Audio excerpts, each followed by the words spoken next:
Hello students, science में आज हम स्टडी करेंगे चैप्टर 2 न्यूट्रिशन इन एनिमल्स। इसमें पैराग्राफ 2.3 डाइजेशन इन ग्रास ईटिंग एनिमल्स कि जो ग्रास ईटिंग एनिमल है उनमें डाइजेशन प्रोसेस किस तरह से होती है। लास्ट टाइम हमने स्टडी किया था डाइजेशन इन ह्यूमन्स के बारे में, उसे आपने अच्छे से रिवाइज कर लिया होगा। उससे रिलेटेड क्वेश्चन आंसर भी लर्न कर लिए होंगे। Have you observe cows, buffaloes and other grass eating animals chewing continuously even when they are not eating? क्या आपने ऑब्जर्व किया होगा कि जो ग्रास ईटिंग एनिमल है वो कई बार बैठे बैठे लगातार चीविंग करते रहते हैं और उस टाइम वो ईटिंग नहीं कर रहे होते, केवल चीविंग प्रोसेस करते हैं। Actually they quickly swallow the grass and stored it in A part of the stomach called rumen. Figure 2.9 कि जब वो ईटिंग करते हैं तो उस टाइम ग्रास को जल्दी जल्दी स्वेलो निगल जाते हैं और स्टोमक के एक पार्ट में, जिसे रुमेन कहते हैं, उसमें स्टोर करते रहते हैं। Here the food gets partially digested, यानी कि थोड़े से रूप में, आंशिक रूप से पार्शली डाइजेस्ट होता है, एंड इज कॉल्ड कर्ड।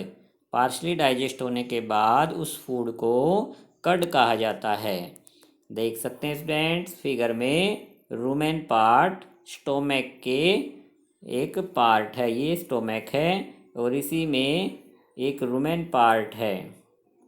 तो जब एनिमल ग्रास ईटिंग करते हैं तो जल्दी जल्दी स्वेलो कर लेते हैं, फूड पाइप से रूमेन पार्ट में चला जाता है जहाँ वह पार्शली डाइजेस्ट होता है, पूरी तरह से डाइजेस्ट नहीं होता, उसे कर्ड कहा जाता है। फिर वह एनिमल्स उस रूमेन में से उसको वापस वो एसोफेगस द्वारा अपने माउथ में ले आते हैं और चीविंग करते रहते हैं, फिर वह स्टोमक में जाता है।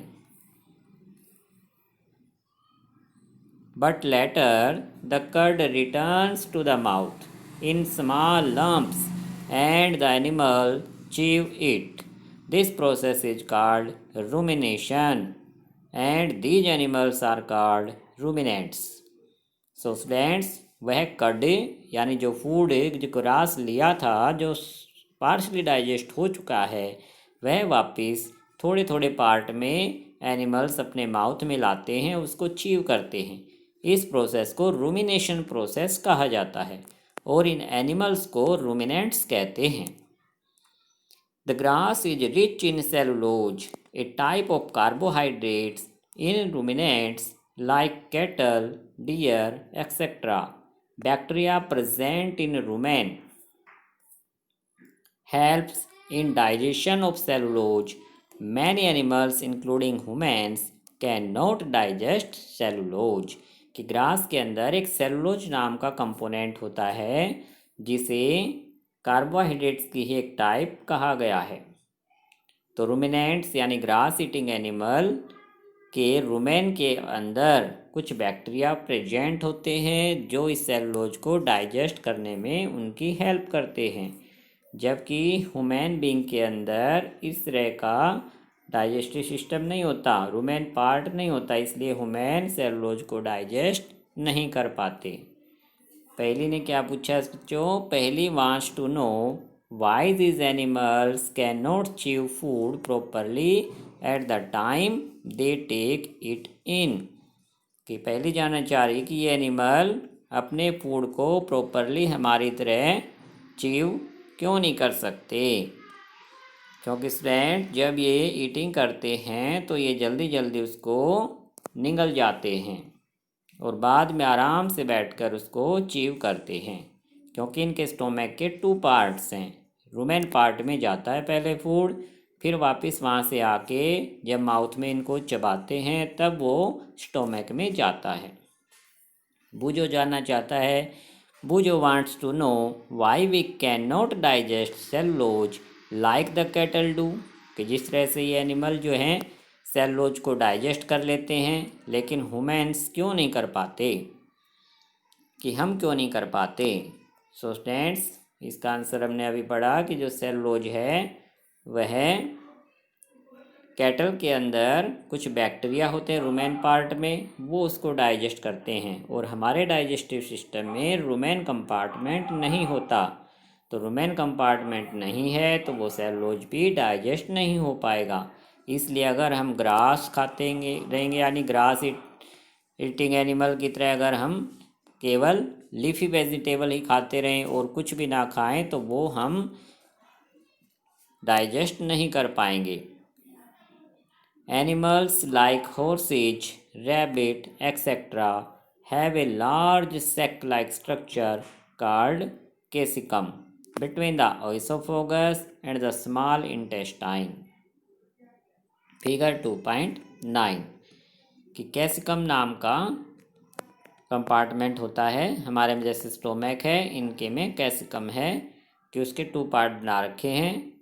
कैसिकम में जाकर फिगर 2.9 में दिखाया होगा, कैसिकम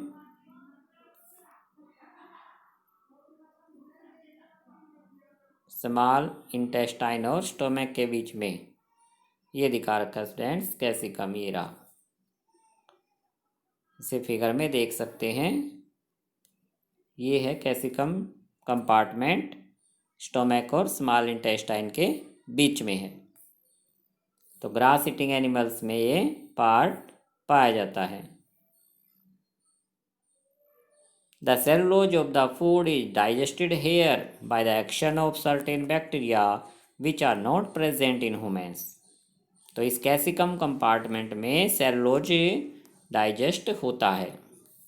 So far you have learnt about animals which possesses the digestive system, but there are many small organisms which do not have a mouth and a digestive system. Then how do they acquire and digest food? In the section below you will learn another interesting way of food intake. कि अब तक हमने जो study किया animals के बारे में, इससे पहले ह्यूमन्स के बारे में स्टडी कर चुके हैं। दोनों के डाइजेस्टिव सिस्टम में डिफरेंस पता लग गया हमें कि एनिमल के डाइजेस्टिव सिस्टम में 2 कंपार्टमेंट एक्स्ट्रा हैं, एक तो रुमेन और दूसरा कैसिकम। जबकि स्टूडेंट्स जो स्मॉल ऑर्गेनिजम्स हैं, मैनी स्मॉल, हमसे एनिमल से बहुत स्मॉल, जिनका माउथ ही नहीं दिखाई देता, उनके डाइजेस्टिव सिस्टम किस तरह से होता है, इस बारे में हम नेक्स्ट पैराग्राफ में स्टडी करेंगे। Paragraph 2.4 feeding and digestion in amoeba. Amoeba यानी कि एक स्मॉल ऑर्गेनिज्म है, माइक्रोस्कोपिक है। Amoeba is a microscopic single celled organism found in pond water. Amoeba has a cell membrane, a rounded Danish nucleus and many small bubble like vacuoles. Figure 2.10. In its cytoplasm, amoeba constantly changes its shape and position. It pushes out one or more finger-like projections called pseudopodia or false feet for movement and capture of food. So students amoeba एक microscopic organisms है। Figure 2.10 में जो amoeba दिखाया गया pond water में पाया जाता है, ये माइक्रोस्कोप से दिखाया गया फिगर है। इसे हम अपनी आँखों से नहीं देख पाएंगे कि इसकी बॉडी में कुछ जो उभरे हुए पार्ट हैं ये फॉल्स फिट कहलाते हैं, जिनकी हेल्प से ये मूवमेंट करता है। और ये वोक्यूल जो उसके बॉडी में खाली जगह है, वोक्यूल, जिसे की हेल्प से वो फूड को इंजेक्शन करता है, इगेशन करता है, और वो फूड दूसरे वोक्यूल में, तीसरे वोक्यूल में, इस तरह से होता हुआ वो डाइजेस्ट होता है और उसकी बॉडी से रिमूव हो जाता है। सो स्टूडेंट इस तरह से बिल्कुल जो स्मॉल ऑर्गेनिजम्स हैं वो डाइजेशन करते हैं, लेकिन हमारी तरह उनका डाइजेस्टिव सिस्टम नहीं होता। Amoeba feeds on some microscopic organisms.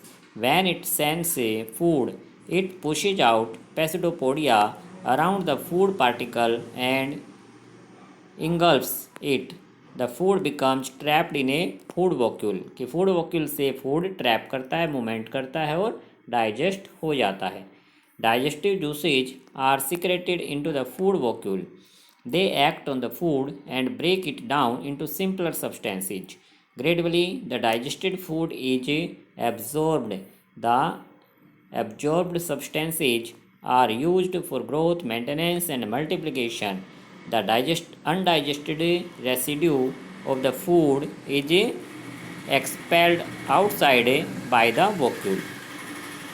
कि उनकी बॉडी में भी कुछ डाइजेस्टिव जूस बनते हैं, वोक्यूल के अंदर ही डाइजेस्टिव जूस बनते हैं। तो वोक्यूल ही उनका एक तरह का डाइजेस्टिव सिस्टम है। वोक्यूल जो ये फूड वोक्यूल भी कहा गया है, वोक्यूल यानी जो खाली स्पेस है उनकी बॉडी के अंदर, वो उनकी हेल्प से फूड लेते हैं, उन्हीं में वो डाइजेस्ट होता है। डाइजेस्टिव जूस उसी में बनते हैं जो उस फूड को डाइजेस्ट करते हैं और एब्जॉर्ब करने का काम करते हैं, और इससे उनकी बॉडी की ग्रोथ होती है। The basic process of digestion of food and release of energy is the same in all animals. In a later chapter, you will learn about the transport of food absorbed by the intestine to the various parts of the body.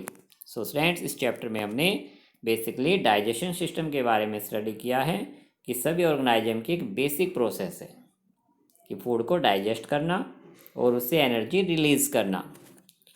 सभी animals में, all animals, चाहे वो microscopic ऑर्गेनाइजम्स हैं, grass eating animal है या human beings हैं, सभी में फूड का डाइजेशन होता है। सिस्टम अलग हो सकता है, मैकेनिज़्म अलग है। नेक्स्ट चैप्टर में हम स्टडी करेंगे कि इससे जो एनर्जी रिलीज़ होती है वो किस तरह से हमारे बॉडी में ट्रांसपोर्ट होती है, बॉडी के सभी पार्ट में वो कैसे जाती है। सो स्टूडेंट्स, इस चैप्टर को आज जो स्टडी किया हमने रिवाइज कर लेना। आगे कीवर्ड्स हैं, कीवर्ड्स को रीड कर लेना है। व्हाट यू हैव लर्नड यानी इस चैप्टर की समरी, इसको रिवाइज कर लेना। एक्सरसाइज के जो क्वेश्चन बचे हैं उनको हम नेक्स्ट टाइम स्टडी करेंगे। Okay student, thank you.